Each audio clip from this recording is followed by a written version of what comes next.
Hello. Welcome to Radio ASMR. You're in a safe place. Relax. Breathe. This is the final video in my 4-part series on marriage. If you haven't listened to parts 1 to 3, I encourage you to start there. However, if you don't want to hear my story and you'd rather dive straight into the marriage greenlights, to borrow Matthew McConaughey's term, then start at part 3 and come back to this video after that. Okay? Great. When you're ready, let's go straight to the next green light. Green light number 18 involves a few important vital things to understand. Number 1, men need validation from another male. So I might affirm my husband about a job well done, but only once he receives another man's approval will his confidence, his self-esteem soar. It's just the way things are. Don't take it personally. I may be generalizing here, but I have found this to be true in the majority of cases.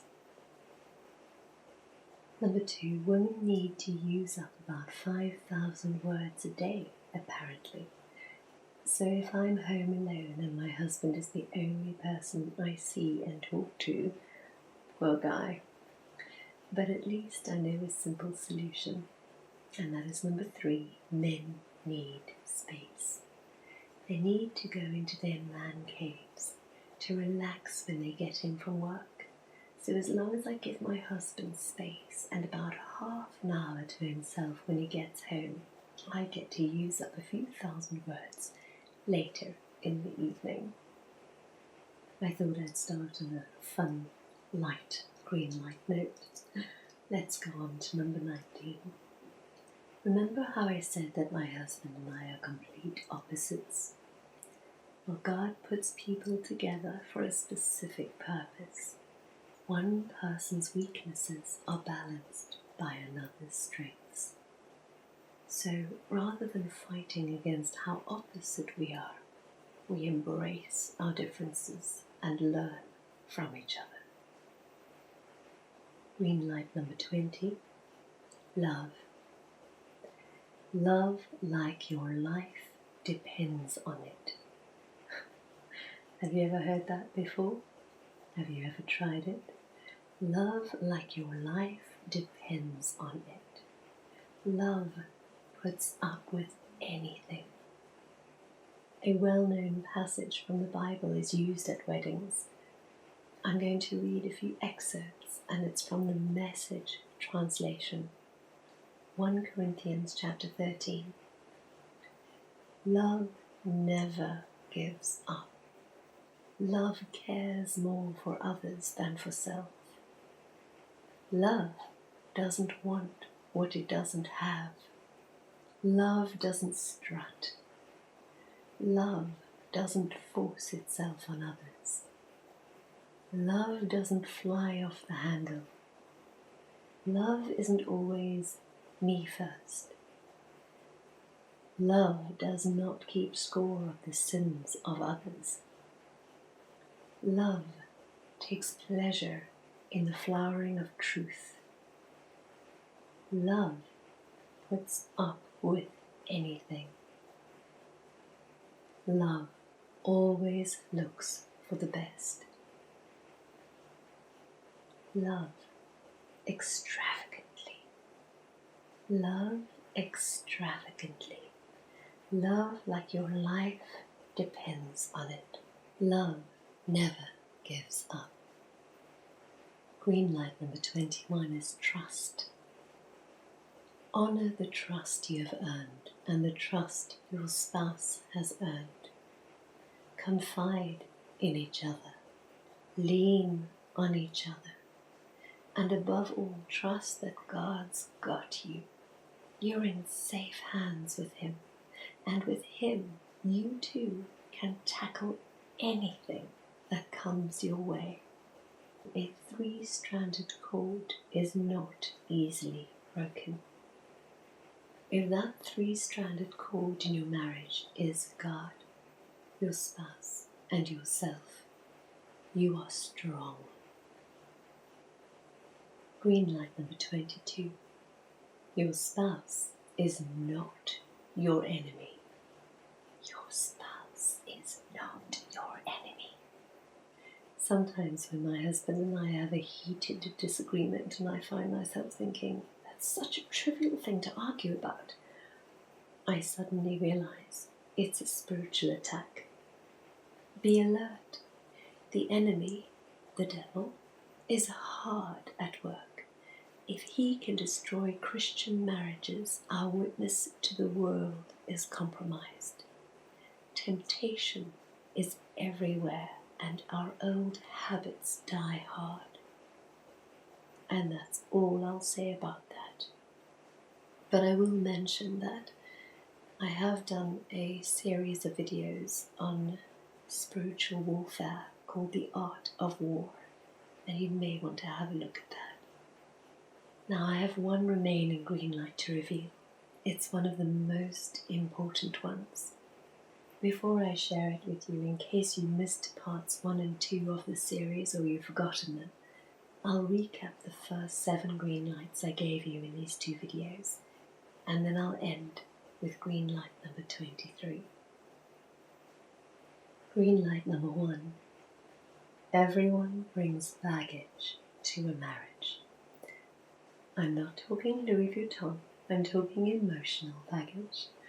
Past hurts, experiences, family relationships, mommy's boys and daddy's girls, father issues, etc.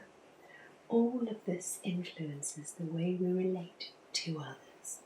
For example, and this is just one of the many, just to give an idea, if a man is a controlling, critical mother, the moment his wife shows any similar traits, his default will be to react to her the way he reacted or reacts to his mother.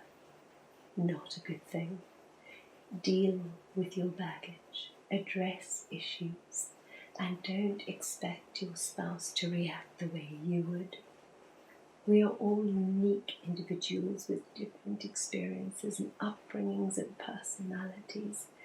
So acknowledge your baggage, everything you've brought with you, and sort through it, preferably before you embark on a marriage. But if you've already tied the knot, then deal with your baggage together. Get it into the open and air it out. Green light number 2, we cannot control anyone but ourselves. But we try, don't we? We try and control people and circumstances, and when we realize we can't, men tend to get grumpy, and yes, I'm generalizing, and people like me go into the full OCD mode. And the solution? Well, I found that working on myself is the only thing I can do. And the result is that I see a change in those around me. Not because they've changed, but because my perspective has changed. Green light number 3. It took me a long, long time to see this one. Realize your worth. Realize your worth. Only once I realized my worth did I stop seeking other people's approval, especially men's. My poor boyfriends, fiancés and husband, there was so much pressure on them to provide me with boosts to my low self-esteem day and night. Only once I truly understood and found my worth, my identity in God alone, in who He says I am, did I stop the self-sabotage. And green light number 4, you know those beautiful yet sappy rom-coms where the one person says to the love of their life, "You complete me." Well, if the movie or book didn't end a few minutes or pages after that declaration and instead let us see a few years down the line, I can almost certainly say you'd not see a perfectly happy ever after. Because we're not meant to be completed by another person. We're supposed to be a whole, complete person by ourselves. We're not supposed to wander around looking for our other half. That's a lot of pressure to put on someone. Rather, spend time alone in your own company. Find out what makes you happy. Know yourself. Then, instead of being needy and expecting or hoping for someone else to make you happy, you'll be this independent, mature human being who decides to be with someone because they make you happier. Make sense? If not, I recommend watching the movie Runaway Bride with Julia Roberts. Greenlight number 5. Men are not mind readers. They do not know what women are thinking or feeling or expecting or hoping for or upset about. And women are extremely complex and we don't come with a manual. So make it easy for them women. Communicate your thoughts and feelings to avoid misunderstandings and incorrect perceptions and hurt feelings which all lead to resentment and bitterness. For the sake of your relationship, talk to each other and be clear in your communication. Green light number 6 goes hand in hand with number 5. Sure, be clear in your communication, but speak in love. Bite your tongue. Replace criticism with lots of affirmation and encouragement. It's challenging, I know, but it's worth it. And green light number 7 goes hand in hand with 5 and 6. You see, we use communication skills at work to make money and in life to save money or get a bargain, for example, but we forget to use them in our closest relationships. I am a big believer in communication. I've never had a challenge communicating how I feel, what I want, what I think. My problem is I've got to constantly check how I'm communicating. Am I speaking in love and with kindness? A lot of times, honestly, I should just keep quiet. Heard of foot and mouth disease? I've got it. I sometimes forget to pause and think before I speak. So, to sum up, communication is key, honest and open, but underscored by love, but also how, when and to whom. All these factors need to be considered. And here's a takeaway for you. Communication is conversation, not confrontation. You got that? Communication is conversation, not confrontation. So, we're at the final green light of the series. And this is a big one. Green light number 23. Surrender. I'm going to tell you something you may find difficult to believe. Nevertheless, it's 100% true. My best friend in high school was desperately in love with a guy at the same time that I was in love with my high school sweetheart. We were at our church's youth group one night and we were both heartbroken because the love of my friend's life only saw her as a good friend and my love had dumped me. So we knelt to pray together and we prayed that these guys would have a change of heart because we loved them so much. We were 16 and 17 years old. Well, as it turned out, nothing changed in his relationship statuses. Not that year, anyway. But you know what? A few years later, my friend married that guy, and they're still happily married today. And, well, if you listened to parts 1 and 2 of this marriage series, you'll know that I married my high school sweetheart almost 20 years ago. And by the grace of God alone, we are still together.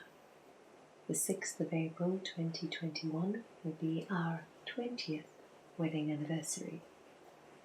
See, when you surrender your life, your relationships, your hopes and dreams to Jesus, He always works every detail of your life into something good.